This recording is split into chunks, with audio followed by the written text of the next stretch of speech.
اللہ تعالیٰ ارشاد فرماتا ہے وَلَقَدْ وَصَّلْنَا لَهُمُ الْقَوْلَ لَعَلَّهُمْ يَتَذَكَّرُونَ،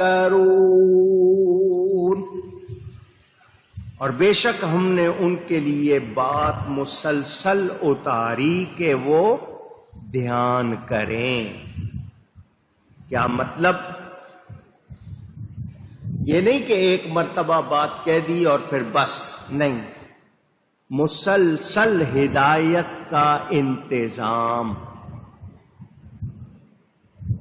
بار بار۔ مجھے بتاؤ اسلام کے سوا کون سا دین ہے جو روزانہ 5 وقت آپ کو صدا لگاتا ہے آؤ کامیابی کی طرف؟ کوئی ہے؟ نہیں۔ آپ کو بار بار احکام سنائے جا رہے ہیں۔ ہیمرنگ کہتے ہیں نا، ہتھوڑا چلاؤ، سر پہ سو رہا ہے بندہ، ہتھوڑا چلاؤ، جھنجھوڑ دو۔ آپ کو بار بار یاد دلایا جا رہا ہے۔ پہلی قومیں، ان کو بھی کہا گیا لیکن انہوں نے مانا نہیں۔ اب مسلمانوں کو دیکھنا ہے کیا ہم ان پہلوں جیسے غافل ہو جائیں یا ہم آج سمجھدار بن کے خود کو کامیاب بنائیں۔ فیصلہ ہم نے کرنا ہے۔ یہ قرآن اس لیے ہے کہ ہم دھیان دیں، ہمیں بار بار سنایا جا رہا ہے کہ ہم توجہ کریں۔ اس سے زیادہ یا اس جیسی سچی کتاب کوئی اور آواز آئے؟ زور سے کہیں۔ جھوٹی خبروں کا اخبار پیسے دے کے خریدتے ہیں۔ ایک زمانہ تھا 10 پیسے کا، 20 پیسے کا، 25 پیسے کا آتا تھا، 4 آنے کا۔ جب روپے کا ہو گیا ہے اخبار اتنا مہنگا، 25 روپے کا اخبار خریدتے ہیں، نہار منہ پڑھتے ہیں صبح۔ نہار منہ کا مطلب خالی پیٹ۔ صبح اٹھیں، خبر دیکھی جی ایکسیڈنٹ ہو گیا جی، بلڈنگ گر گئی جی، آگ لگ گئی ہے فلانی جگہ، یہ ہو گیا دھماکہ۔ وہ ساری خبریں آپ کے کلیجے پہ جا کے لگتی ہیں۔ ان میں سے کتنی سچی ہیں کتنی جھوٹی ہیں وہ پڑھ لیں گے۔ پیسے بھی دیے، طبیعت بھی خراب کی، پریشان بھی ہوئے، مگر بڑے شوق سے پہلے میں پڑھوں گا اخبار۔ اور جس قرآن میں سچی خبریں ہیں، کوئی بات جھوٹی نہیں ہے، اور ہر حرف کے پڑھنے پر خرچہ نہیں کرنا ہے، آپ کو ثواب ملنا ہے، اسے ہم پڑھتے نہیں، اس پہ دھیان نہیں دیتے۔ دھیان دو اس پہ، یہ رب کا کلام ہے۔ یہاں ایک بات کر دوں، کچھ لوگوں کا علم برائے نام ہوتا ہے، ایسے ہی تھوڑا سا بات سمجھ نہیں آتی ہے۔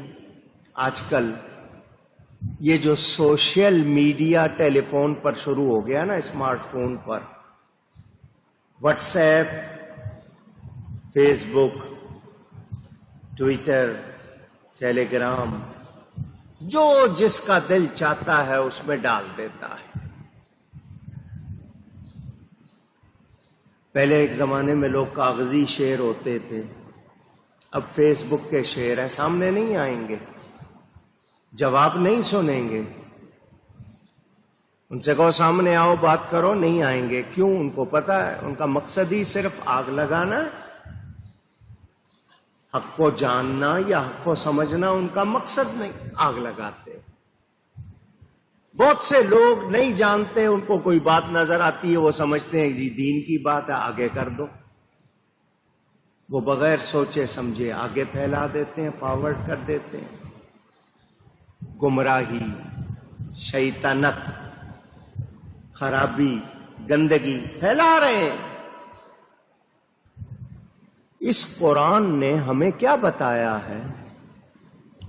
اللہ تعالی ذاتی طور پر کمال والا ہے۔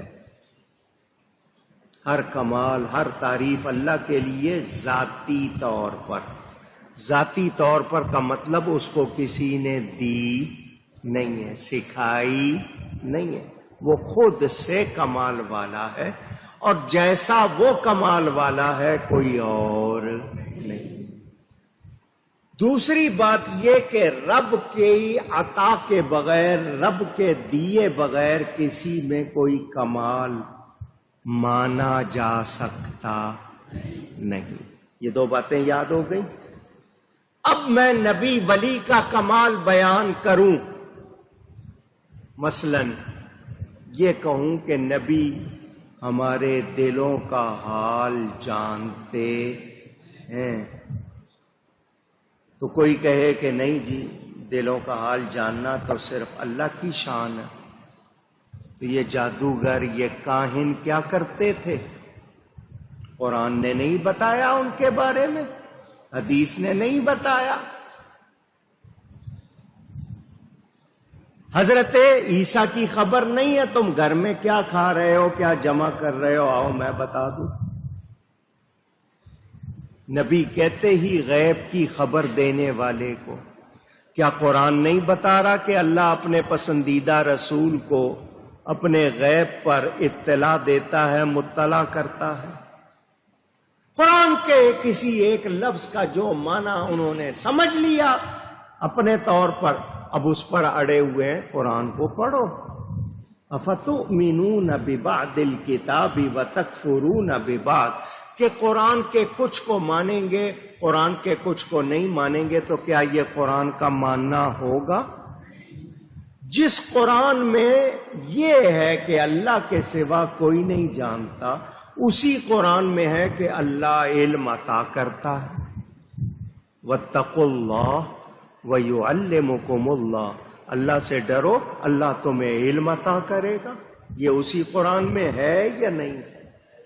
اسی قرآن میں نبیوں کے لیے فرمایا یا نہیں کہ ہم نے ان کو حکم اور علم عطا کیا؟ تو رب دے رہا ہے، رب کا دیا ہوا مانیں گے یا نہیں مانیں گے؟ اونچی۔ اب انہوں نے وہ آیت تو پڑھنی نہیں ہے، وہ تو ماننی نہیں ہے، بس جو ان کو ایک رٹ لیا اسی پہ لگے ہوئے۔ تو ایسے لوگ خود بھی گمراہ ہوتے ہیں، دوسروں کو بھی گمراہ کرتے، دوسروں کو بھی اونچی۔ مگر وہ یہ ماننے کو تیار نہیں کہ وہ غلط ہے، وہ یہی سمجھ رہے ہیں کہ ہم ہی صحیح ہے۔ وہ کلو حزب بما لدیہم فرحون، ہر گروہ اپنے آپ میں ہی خوش ہے کہ نہیں، جو میں جانتا ہوں بس وہی ہے، وہی صحیح ہے۔ حق قرآن و سنت سے واضح ہے، اس کو چھوڑ کر، اس سے الگ ہو کر کوئی اپنے آپ کو ہدایت یافتہ کہہ سکتا نہیں۔ آج اس قرآن کو پڑھ کر کتنے غلط مسئلے بیان کیے جا رہے ہیں، کیونکہ ان لوگوں کو قرآن کی سمجھ نہیں ہے، سیکھا نہیں ہے۔ حضرت علی جیسی ہستی نے فرمایا 18 یا 21 علوم آتے ہوں تو قرآن کا ترجمہ کرو۔ اب وہ 18 اور 21 علوم کے نام ان لوگوں سے پوچھوں، کوئی معلوم ہوا جی؟ کوئی کرکٹ کا کھلاڑی، کوئی گلوکار اچانک قرآن پڑھنا شروع کیا اور لوگوں کو پڑھانا شروع کر دیا، ان سے ان 18 یا 21 علوم کے نام پوچھوں تو وہ بھی نہیں آتے، اور شروع ہو گئے۔ ناسخ منسوخ کا نہیں پتا ان کو نہیں معلوم کہ کون سی آیت کس کے بارے میں ہے، شان نزول کیا ہے، قرآن کا ظاہر بھی ہے باطن بھی ہے، وہ جانتے نہیں، شروع ہو گئے۔ وہ خود بھی گمراہ ہو رہے ہیں۔ دلو فادلو، واضح فرما دیا، یہ خود گمراہ ہوں گے، دوسروں کو گمراہ کریں گے۔ یہ اس لیے کہہ رہا ہوں کہ قرآن اترا، اس کو سیکھنا ہے۔ کسی شاعر کی شاعری بغیر استاد کے، بغیر شرح کے نہیں، اور قرآن کے لیے سمجھ رہے ہیں کہ نہیں جی ہم خود ہی پڑھ لیں، بس جو ہم نے سمجھ لیا سو سمجھ لیا۔ آج حضرت عمر رضی اللہ تعالی عنہ جیسا کوئی عالم ہوگا آج پوچھ رہا ہوں، وہ حضور صلی اللہ علیہ وسلم سے سیکھ رہے ہیں قرآن. حدیث میں آتا ہے، وہ کہتے ہیں 12 سال لگے مجھے سورہ بقرہ سیکھنے میں. قرآن کی ایک سورت 2.5 پاروں میں کتنا عرصہ لگا؟ اور آج 12 مہینے بھی نہیں ہے کسی کے اور شروع ہو گئے لوگ.